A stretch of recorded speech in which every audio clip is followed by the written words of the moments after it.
Have you ever watched them unpack the pollen? No. I think there's one about to do it here. She's right here, and she just kind of like is like looking for a spot.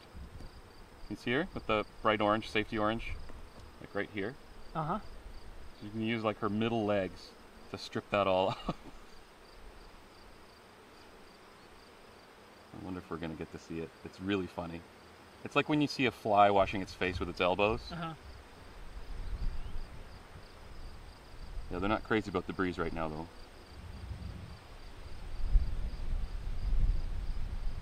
Okay. Yeah. So overall, Yeah, I think this is brood. lots of brood. If you had a hive like this in like first week of June, you could just drop a super right on. I don't know how tight the 8's pack though. Well, that's the thing, is there's a lot of space in an 8 box, and I was told to put all of these touching, Right. so that the space was on the outsides. Okay. But well, that makes sense too. But I don't. and that's how this box has been from the beginning. So It's the the top so box you that's butt it messed up. You butt it up like this in Yeah, the and brood? then center them all. Yeah. Okay. That way the spacing is these Yep. shoulders. Yeah. Oh, we got to put this one in. Well, we actually didn't check. Oh, we didn't look at that one check yet. the first. That looks mean, like honey. That looks like odds are pure slim. white honey. Yep. Does look good. Oh, it's heavy too. Nice one.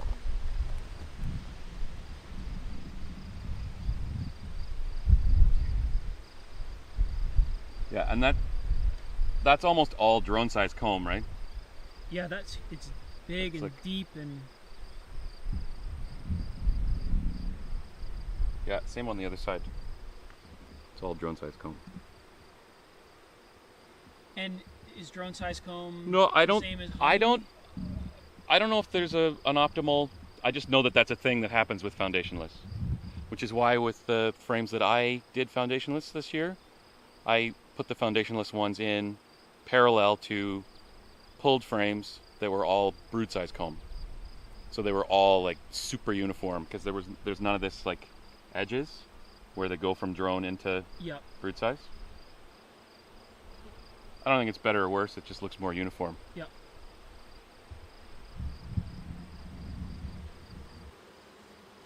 So another thing, because you've got nice shoulders, Yep.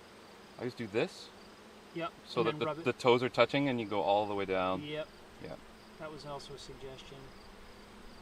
And then when you get there, it's shoulder to shoulder, right? So you can just have like light pressure and you won't scrape anybody the to bees death. kinda Yeah, boil they up. kind of roll up, yeah. There you go. And tighten that one in. Yeah, it looks really good. Do you want to smoke them down a little and Yeah, and then put the next Yeah. box on.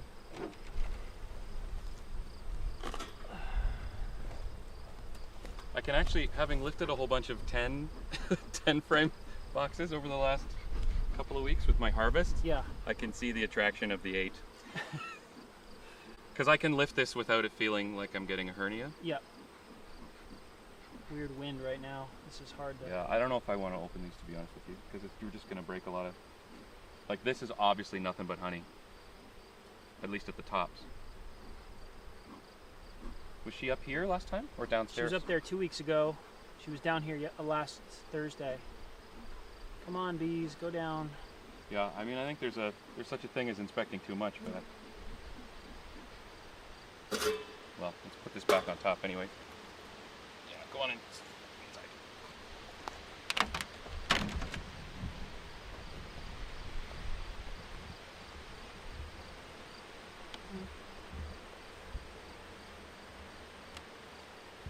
There you go.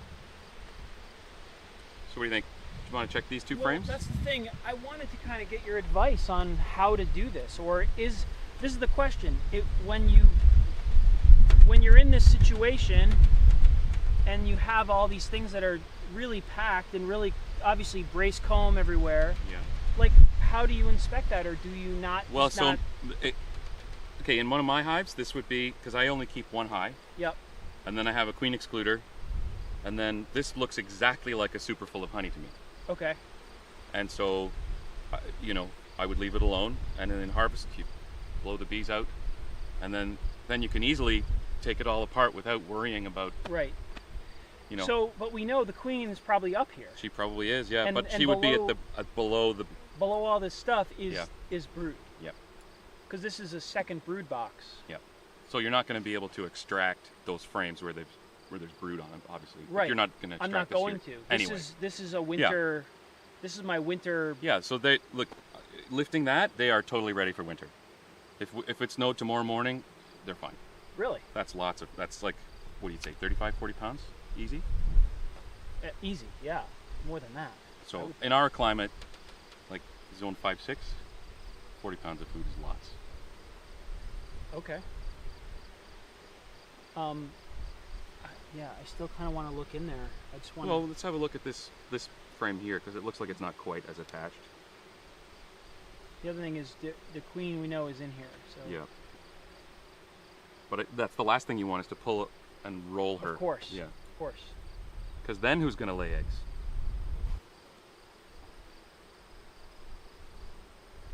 Okay, nice and slow.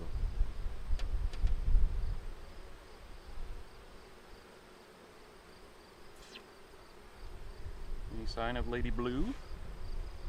Yep, right there. There you go, first one. She's right there. Oh, nice. She's looking very fetching in blue. All right, let me get a shot of her. It's windy, so I want to put her down. Yep. Yeah. All right. Yep. There's the queen. We saw her.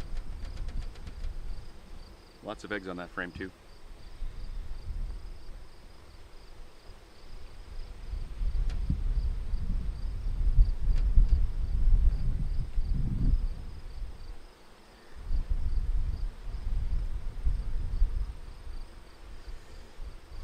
Yeah, dude, I don't know what to say about the spacing thing, because it's obviously they're storing food like boop boop boop, and they're treating it just like a super. Brace it all together. But did you see the pattern there? It was really thick at the top, and then like it was just all brood comb. Yeah, well, I think that's the natural inclination on frames like this, to store, because they're going up. Right. If you put another box on top and it was a brood, I think they do the same thing again. Because you got to think about it as a sphere, right? Right. They want brood at the center, and then like food on the outsides and top. Like we're thinking of it as slices through a sphere, but it's right. actually right. I understand that. So, I guess we didn't see any Varroa. No, but that like we saw 2 on the thing, on your grease board. And these are all like, well, no, all the ones in the bottom box would have been nurse bees mostly, and I guess these are foragers who have a pretty good chance. Yeah, that's just super. Like you can tell they've attached that all the way down. So it looks to me like they're kind of clustered on this side of the. Yep. So this is probably some honey, but a lot of brood. Mostly going down. brood. It'll be honey and at the top. This is going to all be honey over here. Yep. Okay. And I think that's maybe because of the temperature profile, because it's hottest on this side. Yep. They're able to control that side a little bit better temperature-wise. Yep. And I bet in the spring that'll switch. You'll find that the brood will all be on the warmest side in the spring. So you would not say this is a heavy Varroa problem? No. Is it worth doing some kind of a test, or would you say? I would say leave it, because the peak is going to be like end of August, right? Which is where we are. Well, no, I mean like another 2 weeks. Okay. And you don't seem to have a huge drone population either. Yeah, I've noticed that. Although there were all those drone cells on that one we lifted up. Yep. And I have noticed. Because they're about to get kicked out, right? Drones are about 2 or 3 weeks from getting dragged out by their callers. Yeah, I mean it's hard to. You're getting a very small sample looking at this, but I haven't seen one. Right, so. Right. I haven't either. And I've seen, more than 50% of the frames. I think you have to assume that you have Varroa. You know that you have because you've got it on the grease thing. Right. But you need to decide if that's a big enough issue to deal with. there's no huge Varroa problem. But I would check the grease board every couple of days. Okay. And what is your opinion now on this medium? I mean, are they going to build any more comb this year, or is it worth just taking it off now and leaving them with just this and let them pack it up with? Because is this just in the way? No, it's not in the way yet because they don't. Them keeping that warm right now is not a problem. Right. That's when you add more airspace, you have to be like, am I creating a big chill? Right. So you probably want to take it off for the winter. Right. Oh, but I wouldn't, of course. But you might, if you keep feeding and with all the nectar right now, you might get it, even if they never fill it with food, you might get comb pulled for free, which is then ready to go first thing in the spring when the dandelions open. That's what I would do. So keep it on and maybe they build comb in the next month. Yeah. Keep it on and keep feeding. Because you're not worried about. I'm not going to harvest this. No, yeah. So all I want them to do is have more than enough honey for winter. Yeah. And I think there's a pretty good chance they could pull some of it even if you stopped feeding. Right. But you know, once the nectar goes away, you probably want to keep feeding. And before you wrap it, take that off. Okay. And you're gonna wrap it with this on, right? So it's yeah, gonna be the too plan high wrap. was to do it too high. Yeah. Yeah. That's what I think the going kind of thing in this area is, a double brood box. Yeah. So you probably have to feed pretty heavily at the end. But this, I mean, this is almost full. Like, that's pretty great. But when the queen stops laying, every one of these cells down here is now food storage. They're going to fill that with nectar or syrup. Yeah. Okay. All right.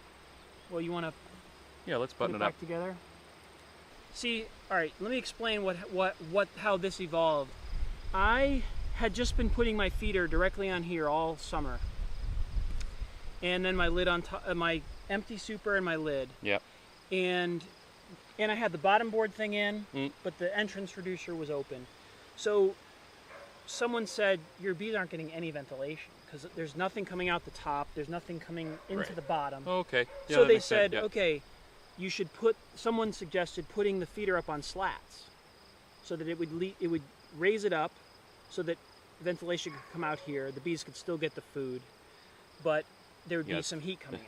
And then what they're going to do is start filling this whole area with comb hanging from the lid. Well, what happened was then I put this on and I thought, oh, ventilation is good. I'll just leave this open. Right. And then this was open, the syrup was open. Yeah. And then the robbers came in. Right. Because they smelled syrup. Yep. So now the next suggestion was, oh, do the nickels so the heat can get out of here, put the feeder directly on here. And then this is your ventilation. Right. And open that up. Is there a reason why you can't use pennies? I think nickels are taller. 15 cents, not 3. Nickels are taller. They're the thickest denomination of coin, I think. Okay. So that's the reasoning. Yeah, that makes sense to me. You know, we got about a third of a bucket of syrup still.